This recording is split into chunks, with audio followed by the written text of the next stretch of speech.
turim 150 km iki Bamako, tik tai asfaltas. Iš mašinos bėga benzinas, tai yra dizelis. Tikiuosi, kad liksiu užtenkamai ir tikiuosi, kad neužsidegsim. Reikia domkratą paim pakelt šiek tiek ir pavyzdžiui. Jau nebevarva.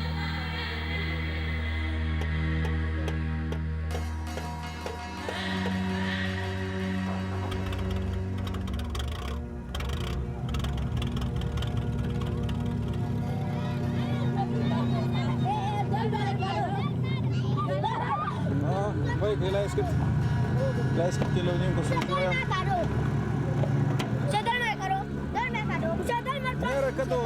Nėra kadų. Važiuojam. Nėra, te.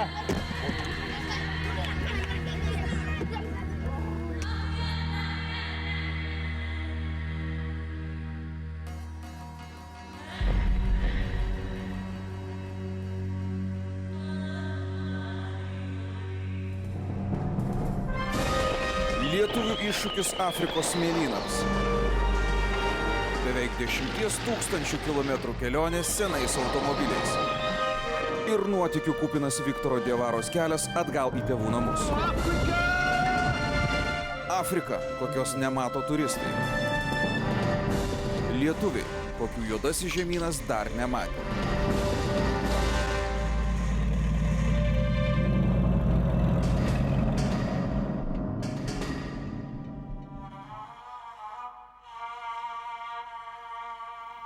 Ta tyla neramina. Gal mes nepratę prie tos absoliučios tylos. Ten medžiai neošia, ten nešnekšia upės, ten ar paukščiai kažkokie nečiulba. Totaliai tylu. Absoliutas.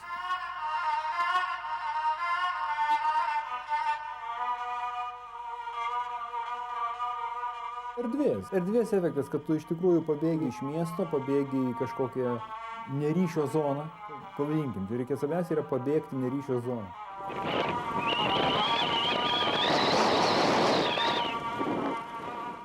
Man tikroji Afrika yra ta, kur ten žmonės negyvena. Yra jos gamta, gamtos didybė, vaizdai, landšaftas. Kaip važiuoju nuo pat Maroko, pradedant į Atlaso kalnus, kopiant automobiliu, visą laiką atsiverčia kažkas naujo. Visą laiką pasimato kažkas naujo.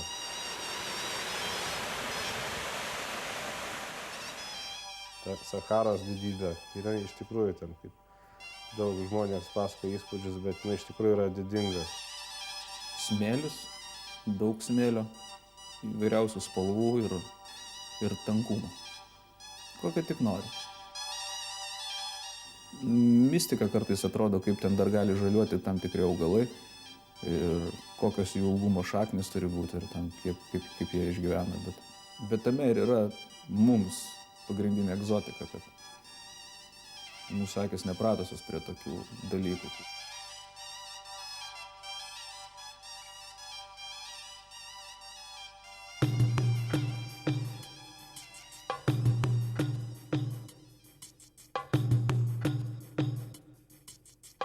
Važiuoji per Saharą, tau yra didžiausia kopa, kažkas gali užsilipti, čiuožti su snieglente, nu ten ir nėra lentelės, kad kopos nenaikinti, vaikščioti kopą negalima.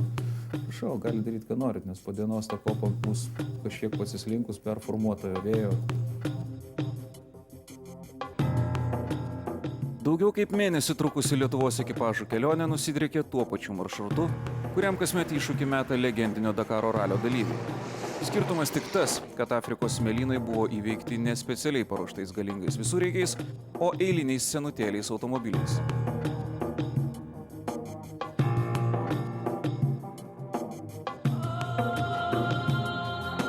Tikroji, turistų skoniui nepritaikyta Afrika stebina ne tik egzotiška gamta, bet ir iš tiesų mums sunkiai suvokiamomis gyvenimo sąlygomis. Vieniems keliautojams iš Lietuvos tai buvo pirmasis susidūrimas su visiškai svetima kultūra. Kitiems tai buvo ilgai lauktas grįžimas namo. Man Afrika asmeniškai yra... Aš turiu labai daug šiltų prisiminimų. Tai man pačiam buvo toks ir kaip ir vėl susipažinimas su peizažais, su regionais ir taip toliau. Nes aš tos visas kultūros pasakas, ten legendas aš jas žinau, bet buvo gerai taip pat atšviežinti visą tai ir viską vėl iš naujo pamatyti. Africa! I'm coming home! Tai va, patarčiau, bet kam, tokį, taip patirti.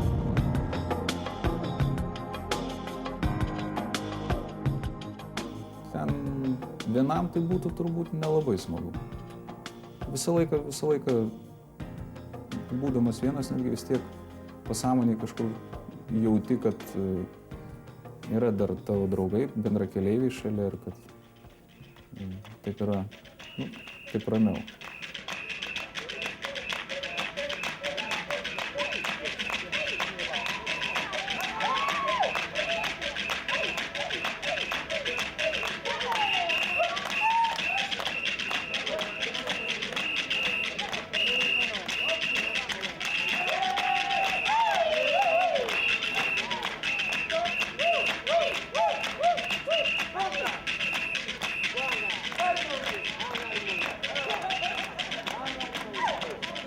Afrikoje ne tik kitokia gamta ir kitokie žmonės.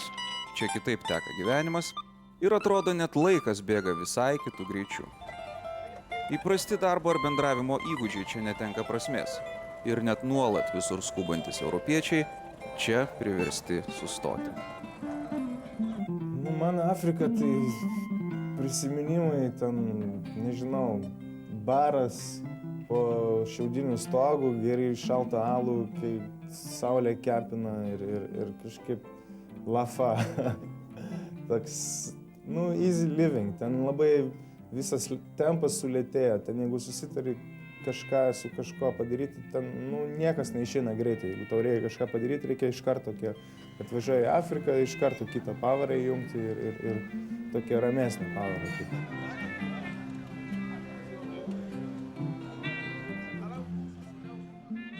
Tarkim, vyksta namų statyba, ateina darbininkai kokią 9 ryto, padirba iki 11:30, to paeina papietauti, po to reikia kažkaip siestą padaryti, nes per karštą dirbti, tada reikia dar pasimelsti, tada pradeda vėl dirbti nuo 3 iki 5 valandas ir išeina namo. Ir tu stovi ir nervuojas, nes tavo namas jau pusę metų stato ir niekas neįvyksta. Toks gyvenimo tempas tenais. Afrika pranoko visus lūkesčius. Kad ten ir kiek knygų buvau skaitęs, ir kiek esi matęs tų nuotykinio žanrų filmų, kur papuola kažkas į Afriką, kažkoks ten agentas ar kas nors. Susiduria su visokiais keblumais. Tai gyvai tai Afrika, visų pirma, nešvara visur. Miestuose. Gamta ten yra kitas klausimas, bet jeigu kalbėtume apie gyvenamasias vietas, tai nešvara yra kažkokia tai siaubinga.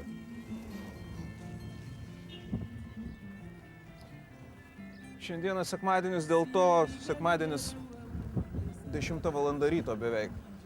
Išeiginė diena, nors musulmonai švenčia penktadienį, tačiau sekmadienis taip pat jiems ne pats aktyviausias darbo laikas. Ryte tokiu metu kiekvieną eilinę dieną čia būna didžiausias šurmulys ir būna judėjimas, kamščiai, automobilių signalai, atrodo, be sustojimų įjungti. Dabar sąlyginai ramiau, dėl to mes galime žvilgtelti į nuostabius užrašus, reklaminius skydus, kurie yra iškelti virš parduotuvių.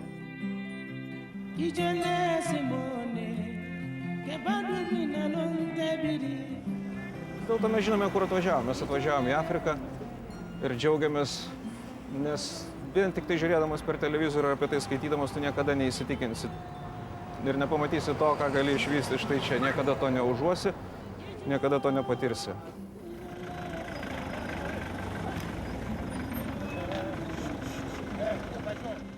Skurdas ir purvas nėra pro šalį pasakyta, taip ir yra. Aš ten truputį kitaip Afriką matau, nes aš užaugau ten nuo 1 metų iki 10. Turiu ten draugų, kurie dabar užaugę, jie yra mano amžius, jie nemoka savo vardo nei rašyti, niekada nebuvo mokykloje.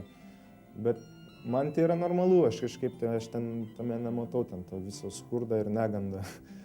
Čia pagal mane yra feodalinė santvarka. menininkams yra labai sunku čia gyventi. Dirbti yra labai sudėtinga, reikia turėti labai geležinę ranką, kad kažką galėtum padaryti. Ir kartais net atrodo, kad tai čia visiškai beviltiška, kad tu čia nieko negali padaryti. Конечно, мои родители, мои друзья и другие. Žinoma, mano tėvai ir draugai galvojo, kad Viktorijai bus sunku čia pritapti. Она не родилась здесь, она не знает нашей реальности. И все попросили, чтобы я был очень аккуратный. Visi rūpinosi, kad aš būčiau kantrus. Сначала было трудно, но они считали, что это гость. Nes ji buvo viešnia, kuri atvyko padėti kurti mūsų šalį. Надо ей помочь, как надо, и не требовать от нее, что она не может делать. Потому что, а потом она приехала помочь мне строить мою страну, строить мир. Norintiems pažinti tikrąją Afriką, būtina ją pamatyti ne pro turistinio autobuso langą. Žmonių gyvenimo sąlygos ir gyvenimo būdas čia iš tiesų stulbina. Nors ko gero ne vienas vietinis gyventojas nelaiko save skurdžiumi. Atvykėliams iš Lietuvos skurdo savoka čia įgyja visiškai kitokią prasme. Apskritai tas palyginimas, kad kaip mes čia gyvenam, kaip ten gyvena žmonės, kad kartais, kai nepamatai, kaip ten gyvena žmonės, tai pradedi galvoti, kad tu čia kažkaip, tau kažko trūksta ir kažką ir panašiai. Tas priežodis labai atsirado kelioniai kažką. Tai vat kažką mums tikrai nieko netrūksta ir čia turbūt daug Lietuvos žmonių galėtų taip nuvažiuoti tokias keliones ir įsitikinti, kad mes gyvenam iš tiesų labai gerai. Mes dažnai turbūt kiekvieną vakarą beveik kartodavom tą frazę, sėsdavom taip, va lemtis numetė. Tai atkeliavom, turistinį žygį sugalvojom. Kas į galvą turėjo šauti? Apsidarai aplinkui ir tu suvoki, kad tas turistinis žygis turbūt tavo toks labai neblogas yra.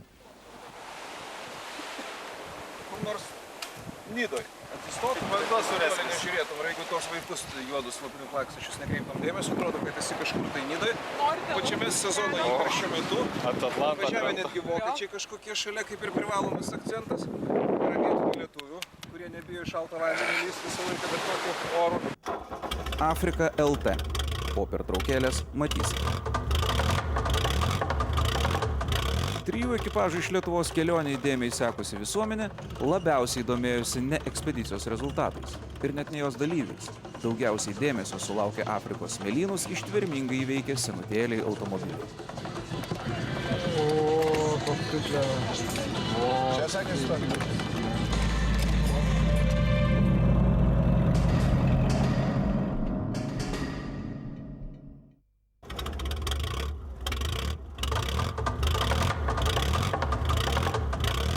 Ekipažų iš Lietuvos kelionę įdėmiai sekusi visuomenė labiausiai domėjosi ne ekspedicijos rezultatais ir net ne jos dalyviais. Daugiausiai dėmesio sulaukė Afrikos smėlynus ištvermingai įveikę senutėliai automobiliai. Čia sakė istorija. Visiems apie automobilių pagrindinis klausimas, ar tikrai nuvažiuosit ir grįžus už kiek pardavėt. Tai paskutiniai serijai pasakys, parodysim procesą.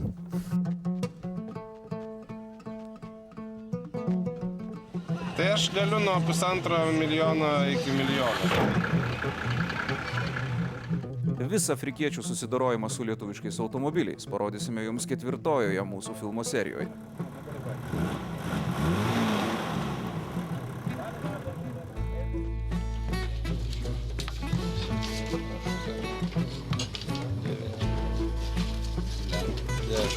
Tačiau iki šio momento dar liko daugiau kaip mėnuo kelionės ir beveik 10 000 kilometrų.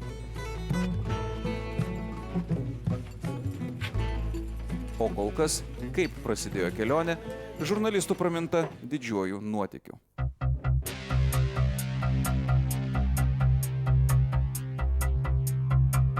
Pirmieji lietuviai šį dykumos maršrutą senais automobiliais įveikė dar 2006 metų žiemą, keliaudami kartu su anglų organizuojamu alternatyviniu Dakaro raliu.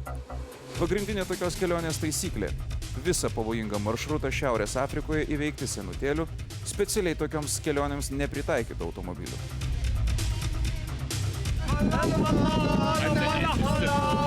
Televizijos režisierius Jonas Juozapaitis buvo tarp pirmųjų sėkmingai įveikusių šią nelengvą užduotį.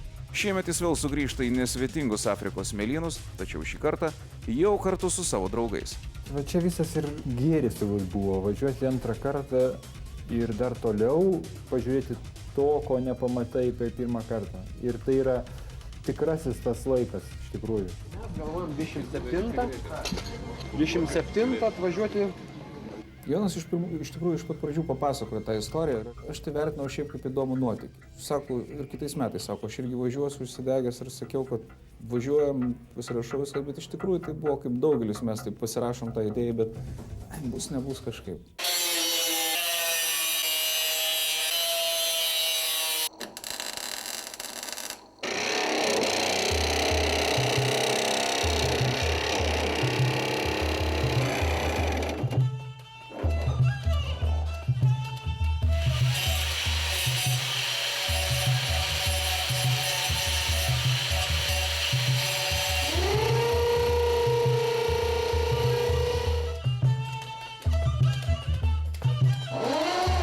Tai žvejybą susiruošė.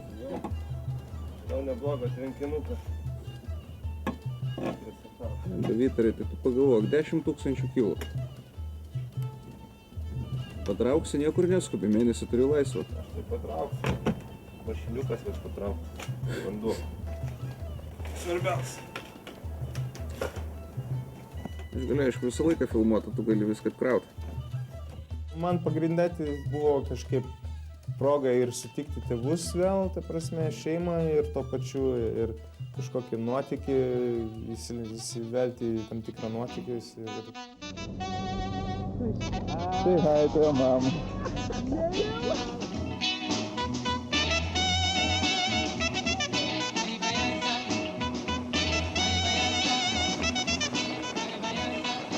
Sveiko proto, logiškai mąstantis žmogus negalėtų taip pasielgti. Avantūros buvo šitoje kelionėje. Aš atsimenu veidus mūsų draugų, kada mes pasakėm, tai jie vis persiklausdavo, ar tikrai su Vytaro mašina mes važiuosim, mes atsakydom, taip, su Vytaro mašina, bet jinai gera. Mersas ir Afrikoje Mersas. Prieš pat Kalėdas į spaudos konferenciją pramogų banke susirinkę žurnalistai, ko gero taip ir nepatikėjo, kad šie, ne iš tolo Afrikos užkariautojų neprimenantis avantiūristai, netrukus ketina išsitrenkti į 10 000 kilometrų kelionę po juodąjį žemyną. Iškeliauti tiesiog taip, kaip stovi, ir su tokiais automobiliais, kokie jų laukia kieme. Gal daugelis net nesuprato iš pat pradžių. Realiai, kas čia vyksta. Važiuoja, gerai važiuoja, bet tuo metu, kada jie pamatė tos automobilius, apklijuotus, ypač Jono, ten su tokia ironijos doze, su tais grybukais augančiais prie stiklo, su kraneliu priekio, neaišku kam. Demonstruosiu, čia turbūt mano yra viena. Čia yra Afrikos rezervuaras, šaltas. Šitoje vietoje yra samanos, žiūrėkit, priaugę. Tai čia dabar pažymėta, kad čia yra eglutė, čia miškas, ten samanos, čia toks, sakykime, čia toks tuningas irgi. Nėra tokios baimės. Yra visko, tos baimės yra tiesiog, kai tik tai sugalvoji, kad su sena mašina reikia važiuoti kažkur, tai prasideda tokia kažkokio garso, kvapo isterija tokia. Ar tik tai kažkas nesvyla, ar ten tik tai kažkas negiržda. Ir visą laiką, aišku, bus ta baimė, bet čia mažo biudžeto kelionė, čia idėja jos yra tokia. Reikia nuvažiuoti tai. Bus ir bus gerai, remontuosim, tvarkysim. Bet visą tą laiką mums nepaliko ta mintis tokia, net abejonių nebuvo, kad negali būti taip. Svarbiausia, mes žinom, kad tie Mercedeso motorai yra geri, o visa kita ten yra sutvarkoma. Su izoliacija, ten su kažkokiais klijais, kramtomom gumom, ten tabakų užkišta ar kaip. Užveskime variklius! 3, 2, 1. Matei, geretas? Matei.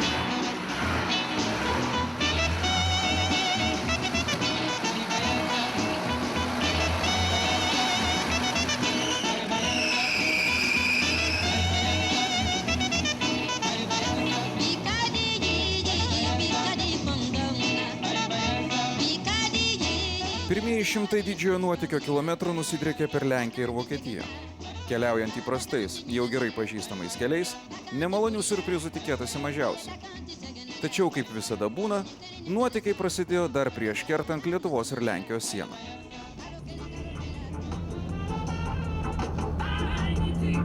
Važiavam į Lenkiją, vairuotojas. Šiprašom do Mercedesų. Taip. Ir nuotykiai prasidėjo, mūsų valytuvas visiškai neveikia. Vienas Mersas prasprūdo be technikinės apžiūros. Senu tradiciniu patikrintų būdu.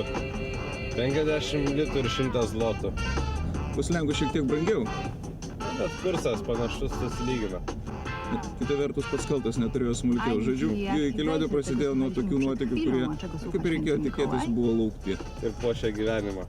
Visų pirma, prie Marijampolės mums atsitiko pirmas įvykis, tai mes pamatėm, kad valytuvas, kuris visą gyvenimą vienintelis, kas veikia tam automobilyje valytuvas, jis staiga neveikia.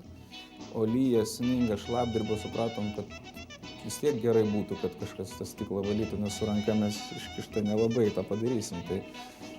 Bet kadangi buvo kalėdų išvakarės, tai nieks nedirbo Lietuvoje. Mūsų žiūrėjo keistai, ko iš čia. Lenkijoje to labiau, visi jokie servisai nedirbo ir kažkodėl Šventam Lodzės mieste jis tiesiog automatiškai pasitaisė ir pradėjo veikti. Mūsų valytuvas neveikia, va? Posūkis kaip rodo. Tai reiškia, kad prabėgus nuo kelionės pradžios kiek čia? Nuo 7 ryto 4 valandom. Važiuojam prie Lenkijos Vokietijos sienos, netrukus tikrins pasus, technikinius ir panašiai. Šviesą aš gal išjungsiu, nes... Berlynas Lietuvos keliautojus pasitiko rūkų ir ištuštėjusiomis gatvėmis. Tuo metu, kai visa Europa ruošėsi sėstis prie kūčių stalo, ekspedicijos dalyviai baigė pirmą 1000 savo kelionės kilometrų. Kol kas, visi 3 ekipažai, nors ir patyrė minimalius nuostolius, sėkmingai skynėsi kelią link saulėtos Afrikos. Mes važiavom per Europą ir būtent per Lenkiją, Vokietiją. Pakankamai nuotaikos buvo geros iš tos pusės, kad mes išvažiavom vis dėlto. O buvo šiaip vietomis liūdna, nes kūčių vakarą mes pasiklydom, autobanu nuvažiavom ne ten, kur reikia, mes nuvažiavom papildomų 100 km blogų kelių. Ir matėm, kaip tamsų dega švieselės languose aplinkui, žmonės šeimose, o mes kažkur kažką veikiam, kažkokiam automobiliu Mercedese, prikrautam daiktų, mūsų draugai kažkur nuvažiavę. Pikta, niūru, pūga, rūkas didžiausias.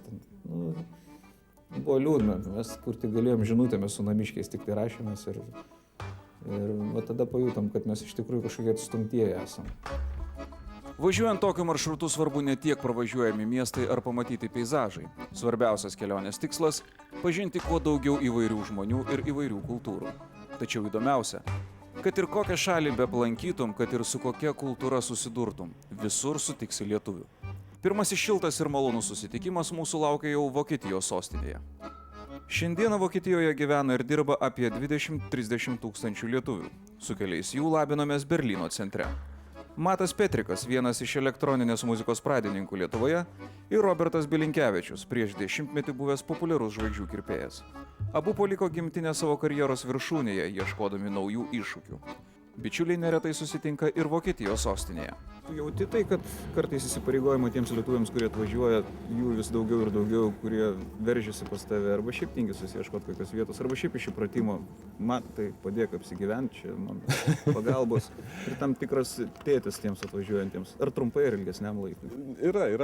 Iš esmės, aišku, mes sudarę neturim kažkokią viešbučią, žinai, bet yra draugų, kuriems aš neatsakau. Čia yra toks dalykas, kad Berlynas yra iš tikrųjų pirmas vakarų miestas važiuojant iš Lietuvos į Europą.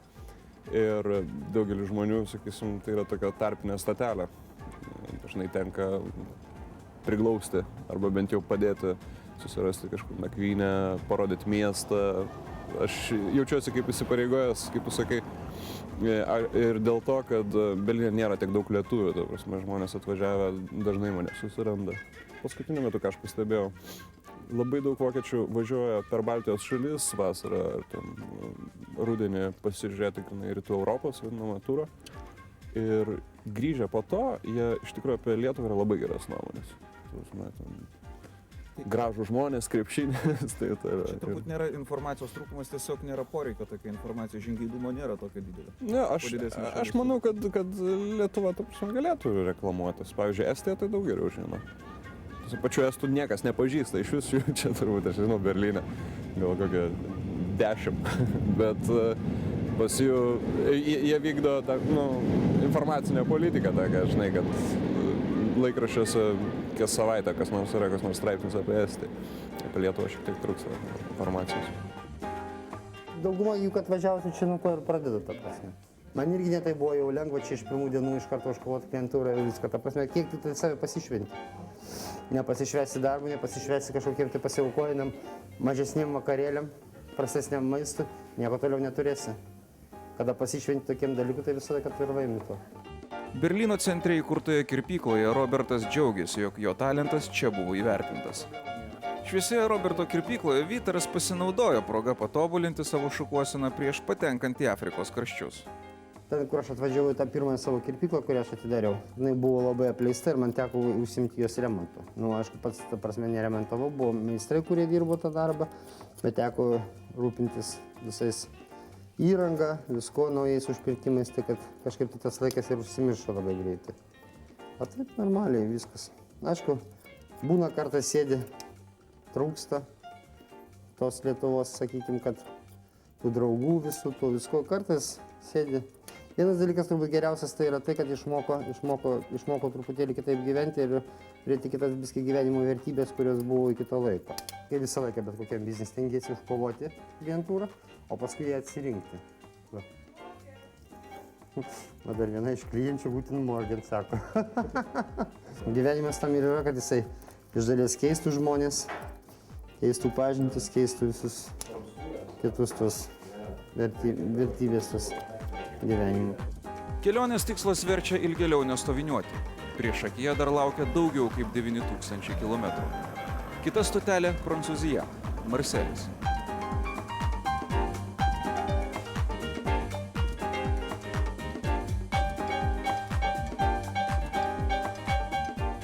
Kelionė puikiais vakarų Europos keliais vairuotojams ypatingų problemų nekelia. Tačiau automobiliai. Automobiliai ko gero nusiteikia kitaip.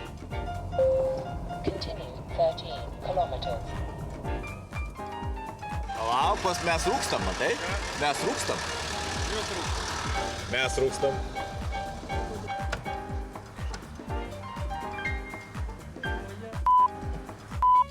Taškė? Stučkė mechanizė. Duok į rankas kokį nors daiktą, tai padarys. Vakarų Europos kelių kokybė ir patogumas jau nieko nestebina. Tačiau vis dar nustembi, kai užvažiavimą jais tenka susimokėti. Kiek ten parašyta ant to stiklo?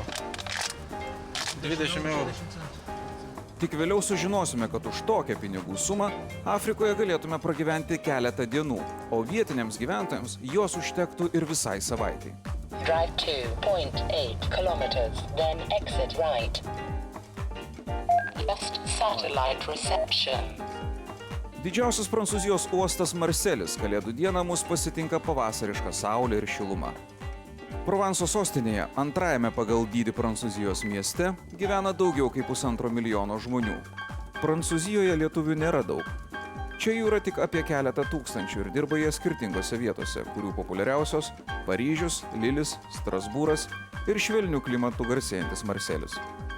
Lietuvos televizijos žiūrovai matyt dar prisimena šią simpatišką moterį.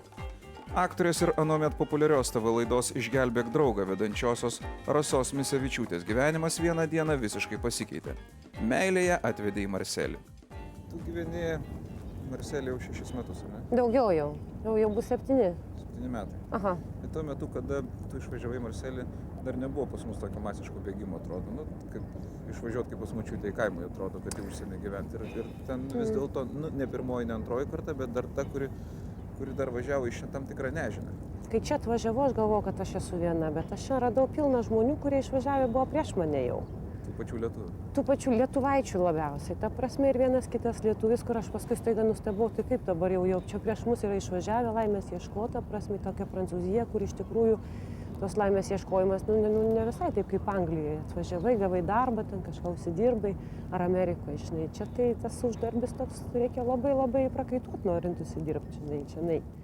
Dabar Rasa augina 2 vaikus, dirba prodiuserinėje kompanijoje ir yra Prancūzų lietuvių kultūrinės asociacijos Baltė Latino prezidentė ir projektų kuratorė. Toje situacijoje, kada tu renkiesi, ką daryti, tu pasirenki vadinkim meilę, pasirenki šeimą, pasirenki kažkokį tai kitą konstravimo būdą. Tarkim, pasakai, gal tiek to, dabar aš paliksiu savo karjerą, tiesiog aš sukursiu kažką kitą, sukursiu šeimą, sukursiu vaikus ir tada grįšiu prie savo karjeros arba negrįšiu ir žiūrėsiu, kaip bus.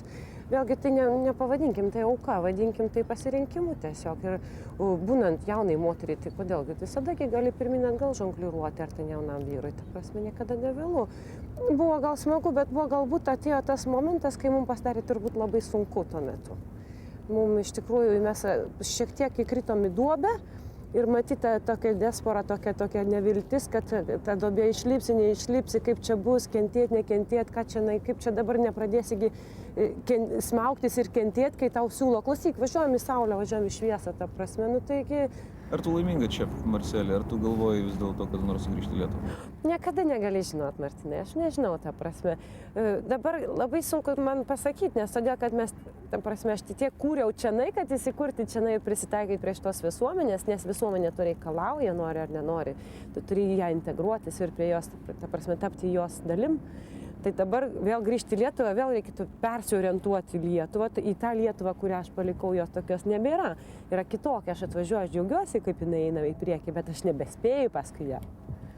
Nes čia mes atsileidžiam truputėlį, mes kitaip, kitas gyvenimo būdas šiandien yra.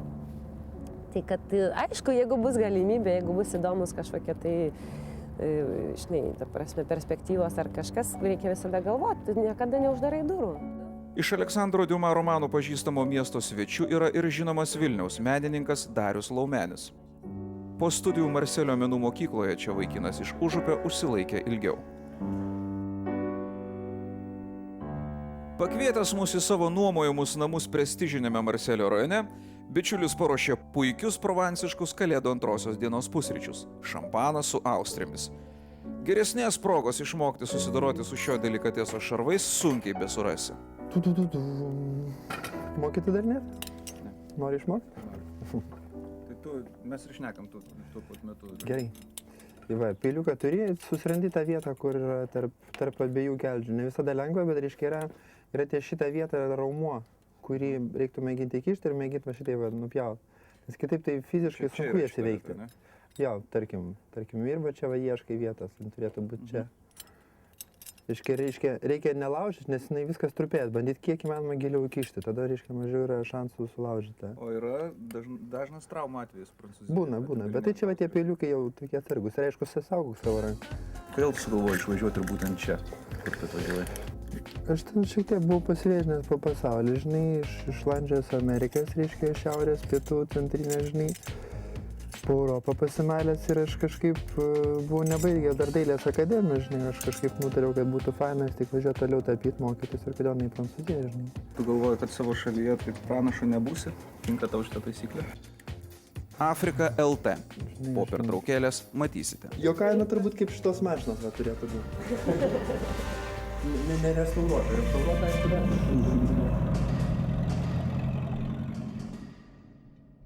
Tu galvoji, kad savo šalyje taip pranašu nebūsi? Tinka tau šitą taisyklę? Žinai, jeigu taip patarlėm vadovautis, ar žinai, tai toli irgi nevažiuosi, žinai, jos yra tam, kad gal pagyvint, pagražinti gyvenimą. Čia nėra meka ir čia mandarinai ant medžių neauga, nėra, kad eisi ir skins iš karto ir tau pinigai kišenė kris. Reikia juodai prasimušinėti, reiškia, užsieniečių niekas nenori, reiškia, jie nereikalingi. Ir pirmiausia, šalis rūpinasi savo piliečiais, tu esi kitas, tu esi, reiškia, potencialiai galintis užimti jų darbo vietą ir taip toliau, žinai, taip. Tas niekad nepasakoma, žinai, bet tą jauti visą laiką labai puikiai. Už kiek pinigų tu daugiausiai pardavė savo brangiausiai paveikslą? Brangiausiai tai dabar, kur turėsi dirbti, vieną užsakymą turiu. Kokiai pinigų sumai tas darbas įvertintas? Tam apie 10 000. 10 000 eurų, taip? Jo kaina turbūt kaip šitos mašinos va turėtų būti. Nerestauruota, aišku, dar. turtingas tiesiog tom, kad gal ramus savyje, žinai, tai tokia prasme aš galiu ir tą turtą savo, žinai, suvokti. Nematerialiai, ne pinigais. Ar irgi sutiktum su to, kad jeigu lietuviai gyventų, tarkim, tokie klimato juostai ir savižudybių būtų mažiau? Be abejo, čia, žinai, čia neįmanoma depresuoti, pabandyr tau saulė šviečia, žinai, akis, taip, pamėgink depresuoti, net nusišypsai, reiškia, negert savo kavą, reiškia, malonumai laukia dienoje, žinai. O didžiojo nuotykio dalyvių laukia dar 500 km iki kitos stotelės jau Ispanijoje, Barcelonoje. Ispanija, kaip ir Didžioji Britanija, labiausiai lietuvių pamėgta laimės paieškų vieta. Šioje karalystėje dirba apie 30 000 mūsų tautiečių, kurių gana didelė dalis Katalonijoje. Garsiausių ir populiariausių lietuvių čia galime drąsiai tituluoti modeliu dirbantį Algį Midvirį, kurio pasirodymas telekomunikacijų firmos reklamoje šalia Formulės 1 čempiono Fernando Alonso sukėlė Algio kaimynų pasididžiavimą. Kaip atsitiko taip, kad lietuvis nusifilmavo vienoje reklamoje su Formulės 1 dievu dabartiniu, su Alonso? Tiesą pasakius, ten aš į tai visai nekreipiau dėmesio, bet gavosi tokia linksmesnė situacija, kai mes sėdėjom visi su draugų kompanija, kur mes visą laiką vakarai susėdom. Ir aš jau pasakoju, aš čia filmavausi, gal per 3 mėnesius nusifilmavau 10 reklamų, taip toliau. Ir atsakau, čia paskutiniai buvo su Alonso. Kai tą žodžią aš paminėjau, aš supratau, kad aš pataikiau. Tada tą dieną, tą sekundę man pasikėlė nosis, smakras, aš vis supratau, taip, aš pataikiau, taip, aš su juo filmavausi. Ten buvo trumpa reklama, iš esmės ten buvo telefonikos reklamai. Bet jinai buvo viena tokia, kad po to vaikščiau aš šiandien, net, kadangi jis tada laimėjo ten tas pirmas vietas, viską, net ir kaimynai bubutės prieidavo, sakydavo, labas, smagu buvo tai matyti, jau žinai, iškart visi kažkaip tai pažino. Kodėl tu išvykai iš Lietuvos? Aš neišvykau, matai, kas yra pagrindinis yra dalykas, mes niekas neišvykstam iš Lietuvos, mes dabar esame Europos Sąjunga, bet kuriuo atveju tu kaip nuvažiavai iš Vilniaus į Grigiškės, taip ir aš nuvažiavau tik tai iš Vilniaus į Barceloną. Tai ta prasme, aš niekur neišvykau, mes esam savo šalyje. Aš niekur neišvažiavau. Čia kas, ar tau darbui patogiau, ar tau čia klimatas patinka? Ne, paprasčiausiai, aš armijai netaravęs, žinai, tai aš nutariau tos 2 metus pašvęsti kažkam kitam, žinai, ir kažkaip sakiau, ta labai yra gera programa, brainstorming vadinasi, kad smegenis savo kažkiek tai, žinai, pajudinti. Tai dabar sakau, reikia tą, nors su kalba ar su gyvenimo būdu pasižiūrėti, kad kaip galima būtų kažką atrasti naujo įdomesnio ir apskritai mes esame dabar, mūsų ta Europos Sąjunga didesnė pasidarė, tai kad išmokti kažkokią kitą kalbą, dar kažką, kultūros ypatumus pasižiūrėti. Ir tiesą pasakius, negyventi taip šaltai, kaip aš praleidau praeitas paskutinės 30 kažkiek tai metų, žinai, tai va, dabar gruodžio 25, kiek yra temperatūros? Dabar yra +6. Nu, dar +6, bet neskaitant to, kad aš šiandieną maudžiausi ežere, vakar jūroje, bet kurią tai šilta. Šiandien kaip tik varčiau, žinai, savo telefonų knygutę ten, gal 200 telefonų, žinai, vien tik tai iš Vilniaus, tai turiu minį, kad tų draugų vis tiek yra, vienai per kitaip, žinai. Tai mes kadangi irgi nepasiliekam, bet mes turim tau tinka dovaną, mes žinom, kad jis kolekcionuoja bokalus, turi savo kontorą, kaip vadinama, čia pat yra kavinė, kuri nedirba dabar. Mes turime, bet kuriuo atveju, kai žmogus randa kažkokią tai savo gerą vietą, jis tai pavadina ofisu. Mes turim Vilniui ofisą Valentino, o dar gal kažkas tai irgi dar klausau. Labą dieną. Labas. Čia tokių lietuvių skrydo. Gal pavaišinsit vakarienę. Tai va, gal pavaišinsime, žinai. Klausyk, Dariuk, į kurį terminalą? Per šventes Algio telefonas netyla. Draugai vienas po kito beldžiasi į svečius, mielai naudodamiesi Midvirių šeimos svetingumu. Davai, džiugu, davai. Tai bet kuria, ačiū, nes maniškis, kaip sakoma, tenais kolekcionuoja ir aš dabar jums turiu irgi 2 dovanas. Jeigu kas negalėsite, kaip sakoma, laisvo laiko daug neturėsite bevažiuodami, tai bent jau galėsite gynybos atvejais panaudoti, jeigu kas. Iš tikrųjų, bet reikia mokėti. Nu, tą smūgį galime pasitreniruoti vidury gatvės, žinai, dar tik tai svarbiausia saugaus eismo taisyklių, tu nuo manęs irgi.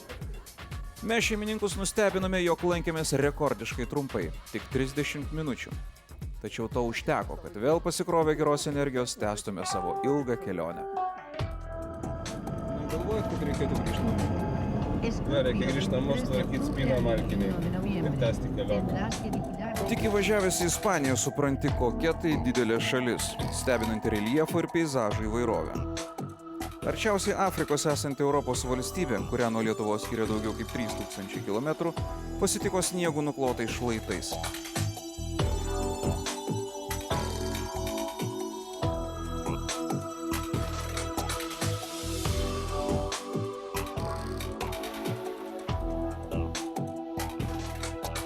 Pagaliau, kelias Europoje baigėsi. Prieš akis Gibraltaro sąsiauris. Nuo Vilniaus iki šios vietos 4000 km.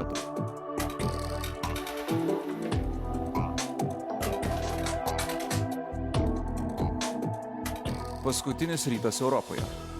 Netrukus Ispanijos krantus paliksantis keltas pasuks kitoje Viduržemio jūros krante esančio Maroko link.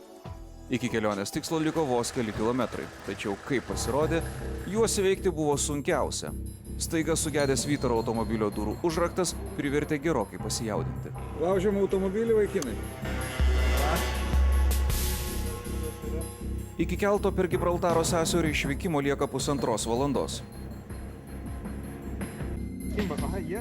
Dabar kampą tik. Atsidarė.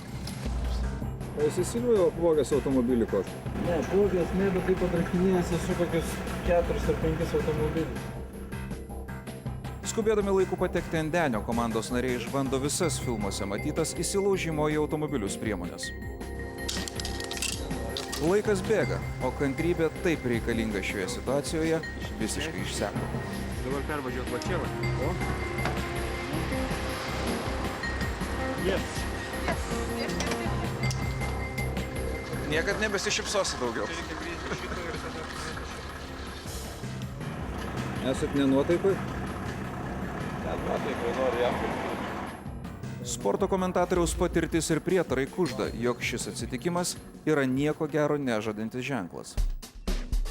Į laivą vis dėlto suspėjame paskutinę minutę, tačiau atsipalaiduoti nepavyksta. Plaukiant per šėlstančią jūrą stipriai besisupančiame kelte, vienintelė paguoda, jog kelionė trunka nepilną valandą.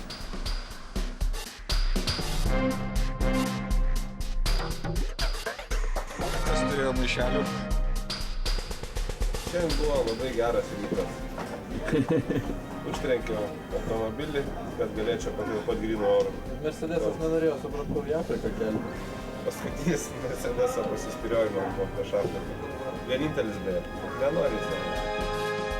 Afrikos žemynas mus pasitiko lietumi ir apniukusiu dangumi. Dar vienas optimizmo nesuteikiantis ženklas. Tačiau labiausiai jaudinamės dėl to, ar pavyks slapta nufilmuoti tai, kam ruošiamės, apie ką buvome labai daug girdėję.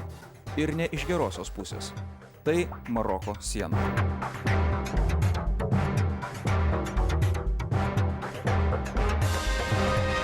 Kitoje Afrika LT serijoje pirmieji lietuviškų ekipažų nuotykiai pažadėtoje Afrikoje. Slaptomis kameromis filmuoti vaizdai iš pasienio ruožo. Tikrasis narkotikų kelias ir keista muitininkų reakcija į lietuviškus pasus. O taip pat sužinosite, ko verti lietuvių automobiliai Afrikoje. Afrika LT. Kitą trečiadienį iš karto po panoramos.